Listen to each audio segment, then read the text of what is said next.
Hello,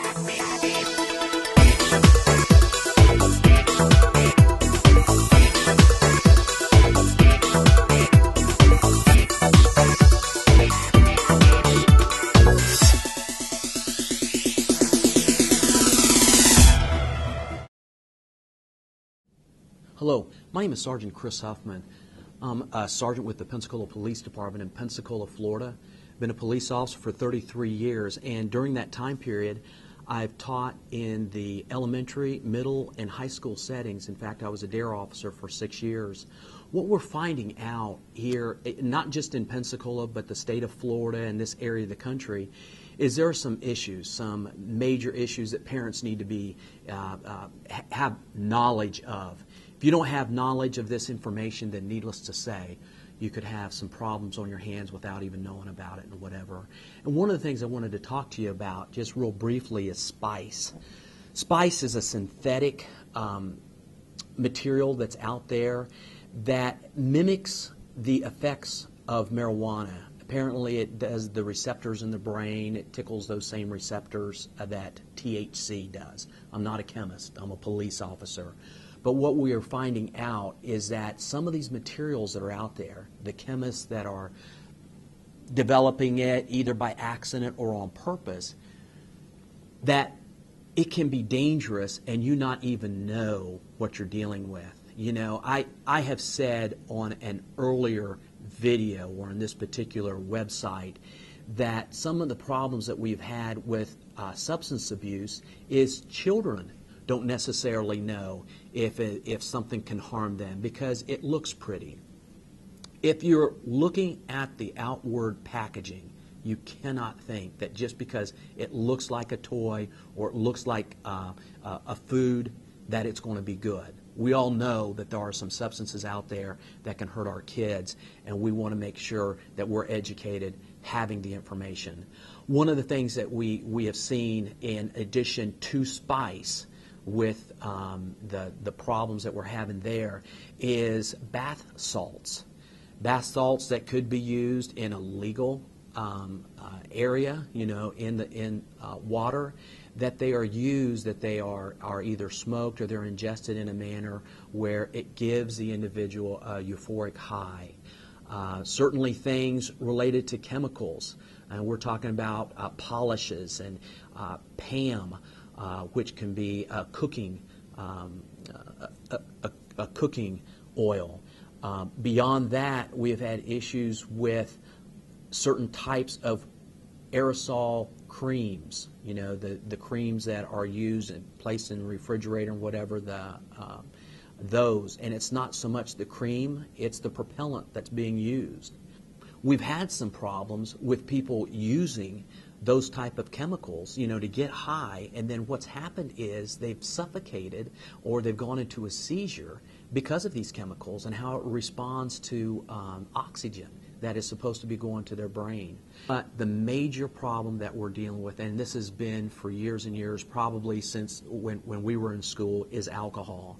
And what we've found out, if you'll Google CDC, the Centers for Disease Control, they'll tell you that 41% of the fatal crashes out there, out on our streets and highways, involve alcohol, you know, where there's some type of impairment.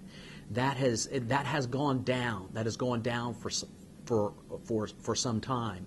And in fact, fatalities have gone down. People are using their seat belt, airbags, and whatever.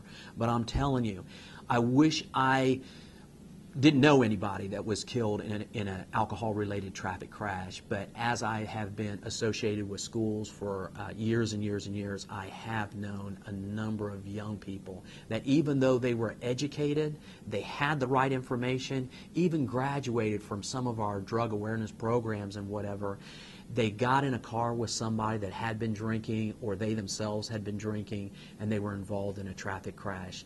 Please, when I say these things to you, you've got to be prepared. You remember when your son or daughter was 5 years old, 6 years old, 7 years old, and you had to be constant, you were vigilant, you know, about, hey, what was going on? They didn't cross the street, you know, without you knowing about it. Didn't go to a friend's house without you knowing about it. Let me say something.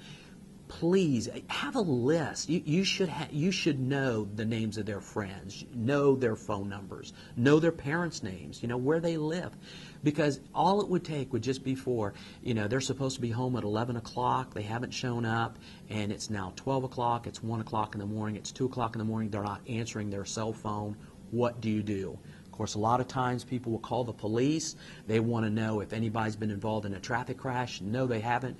But that does little to calm your nerves. You need to have that information now, prior to them going out, prior to them to going to a movie or whatever.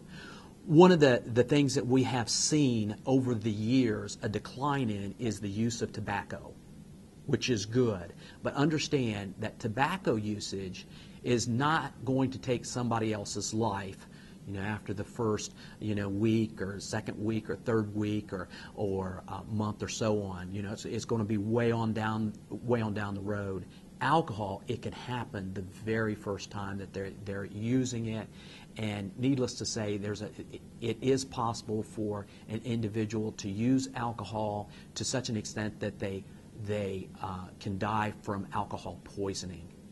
Please, again, I'm telling you this from experience, individuals that I've had to respond to, people that we have had to go to and tell them that their daughter or their son was not going to come home that night.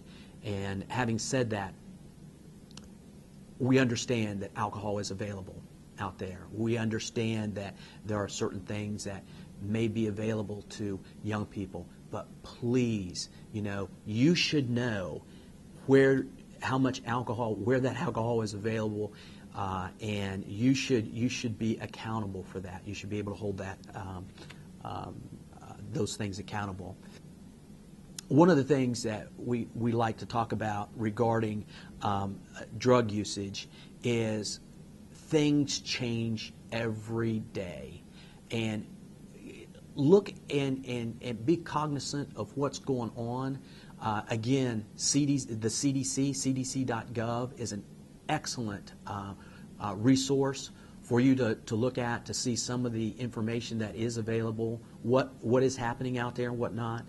But just real briefly, understand that some of these drugs can be a depressant, okay? And of course, alcohol is part of that.